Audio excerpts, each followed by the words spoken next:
On the other hand, the other principle about constraining capital flow, that was taken quite seriously. That principle was enforced during what's usually called the golden age of post-war economic growth, high economic growth, high productivity growth, expansion of the social contract, the period of the 1950s and 60s. That was a period in which, in fact, capital was closely regulated. That system, the Bretton Woods system, was broken down and dismantled by Richard Nixon in the early 1970s with the assistance of Britain and later other countries. And it had pretty much the predicted effect. It was predicted right away in the early 70s when capital controls were dismantled that this would lead to a period of low growth, low wages, and in fact very high profits, which is pretty much what we've seen. There was also an attack on the welfare state, primarily in the United States and Britain, but to an extent in other rich countries as well. These are major features of the past 25 years, also lower productivity growth and indeed lower growth of trade, because as the thesis suggested, the elimination of capital controls introduced various forms of protectionism, pretty much as predicted. So this has been a period of what's been called a sustained assault on free trade by the head of economic research at the World Trade Organization in a major technical study. He incidentally estimates Reaganite barriers to imports as having about 3 times the effect of other trade barriers instituted by other rich countries. And in fact, the Reagan administration broke new records in market interference in this and other ways. Has been a period of very high concentration of the sum wealth that has been produced, and it's been very highly concentrated. As you all know, inequality has risen very sharply, primarily in the United States and Britain. In the U.S., it's back to the levels of the 1920s. We're currently in the midst of something called a fairy tale economic boom. It is a fairy tale.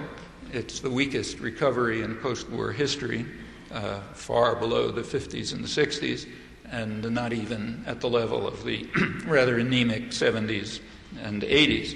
In fact, U.S. economic growth in the 1990s is roughly about at the norm for the rich countries, the OECD countries. The economic boom, the fairy tale economic boom, is unique in another respect. It's the first one in American history where there has been no increase in median income for about 2/3 of the population. Wages and incomes have either stagnated or even significantly declined in the last 20, 25 years. And while they're rising slightly now, it's not even back to the 1989 level, let alone the 1970s. People are working longer. The average worker is working about a month longer than 25 years ago. Working conditions are much worse. There's less pay. There's far less security. But there is enormous wealth, very highly concentrated. All the odes to the fairy tale economic boom quite consistently point to the stock market as a proof of how great things are. And it is great for the people who own stock. 1% of the population of households owns about half the stock, and most of the rest is owned by the top 10%. If you bring in pension funds, you get a little shuffling in the top 20%, but for most of the population, roughly 3/4, this is just something you watch, not something you take part in, and you watch it while your own conditions stagnate or decline. That's the fairy tale economic boom. It's understood why the boom is taking place. It was explained in this fashion. It was actually explained by the man who the business press calls the saintly Alan Greenspan. In his, I didn't make it up, it's the Financial Times of London, the leading business paper in the world. The saintly Alan testified about the fairy tale economic boom before Congress about a year ago, and he took great pride in it. He's head of the Federal Reserve. He attributed the fairy tale to what he called greater worker insecurity. In other words, workers are too intimidated to ask for benefits or wages or better working conditions, and that contributes to something called the health of the economy. That's a technical term. It's uncorrelated with the health of the population, often contrary to it. But greater worker insecurity does contribute to that. The Clinton administration, in the economic report of the president last year, the last one, they also took pride in the great economic achievements, and they basically gave the same explanation. They attributed them to what they called significant wage restraint. Well, yeah, that's the result of growing worker insecurity. Workers are frightened, and with cause. So, for example, one of the consequences of NAFTA, which was studied under NAFTA, as you recall, it's basically an investor rights agreement, but it did have some wording thrown in to make it look as if labor rights and environmental rights were going to be considered.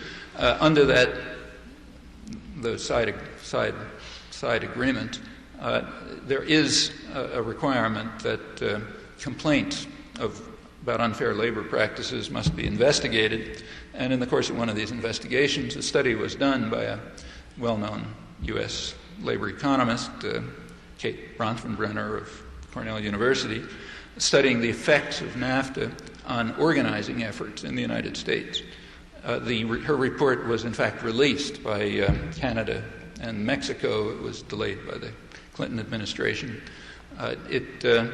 She discovered that in fully half of the organizing efforts since NAFTA have been disrupted by threats to transfer production to Mexico.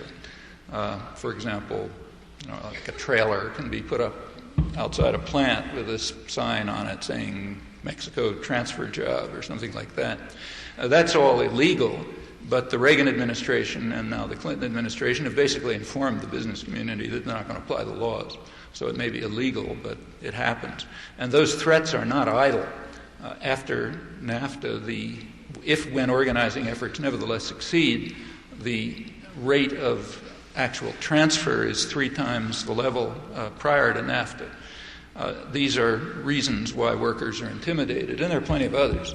So during this period of dazzling profit growth in the fairy tale economic boom, major corporations have made plenty of money. In fact, they don't know what to do with it. Some of them do know what to do with it. For example, the Caterpillar Corporation just won a major strike, a big blow to labor in Illinois.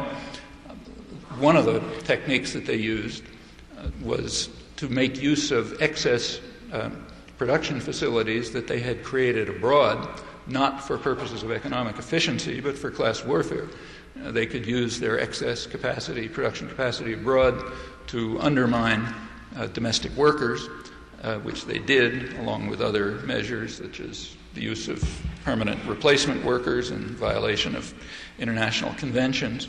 The United States has been censured for that by the International Labor Organization, but of course doesn't care.